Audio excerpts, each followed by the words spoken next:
शहर में सफाई व्यवस्था ध्वस्त, नालियां जाम, बदबू से परेशान, नगर पालिका पर उठे सवाल। नमस्कार, जय जोहार, जय छत्तीसगढ़ में योगेश कुमार साहू और आप देख रहे हैं द छत्तीसगढ़। आइए बात करते हैं अगली खबर छत्तीसगढ़ बालोद की। नगर में सफाई व्यवस्था बदहाल हो गई है, सड़कों पर कचरा बिखरा है, नालियां जाम और जगह जगह जल भराव की स्थिति बनी हुई है। नतीजतन शहर में बदबू फैल रही है और मच्छर मक्खियों की भरमार से डेंगू, मलेरिया जैसे बीमारियों का खतरा बढ़ रहा है। आपको बता दूं, बुधवार सुबह 11 बजे नया बस स्टैंड, जय स्तंभ चौक, घड़ी चौक, शिकारीपारा, कुंदरूपारा, भाटापारा, अटल आवास, आमापारा सहित कई हिस्सों में जल भराव की स्थिति है। गंदा पानी सड़कों पर बह रहा है और हर गली में कचरे के ढेर लगे हैं। स्थानीय लोग लगातार शिकायत कर रहे हैं, लेकिन कोई सुनवाई नहीं हो रही। नगरवासी नगर पालिका की कार्य प्रणाली से नाराज है।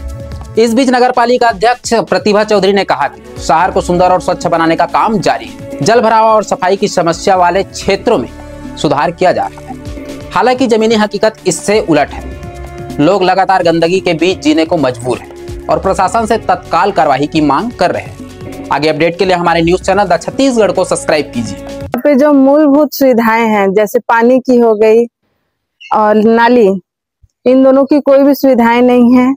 पानी के नाम पे मात्र टैंकर आता है, वो भी हफ्ते में एक आध दिन, 2 दिन ऐसे आता है। और गंदगी तो आप देख ही सकते हैं, यहाँ पे ना नाली की कोई सुविधा नहीं है। इवन चलो नाली नहीं तो कोई सफाई कर्मचारी भी नहीं आते हैं कि कचरे को हटा दिया जाए, साफ कर दिया जाए करके। यहाँ पे कई प्रकार की बीमारियां होती हैं। छोटे छोटे बच्चे हैं जो कई बीमारियों से ग्रसित होते हैं।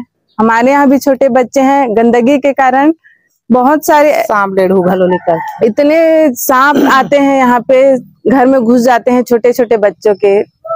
भविष्य को देखते हुए हम सिर्फ यही मांग करेंगे कि यहाँ पे एक तो पानी की सुविधा दे दी जाए, एक सफाई और दूसरी सफाई करवा दी जाए।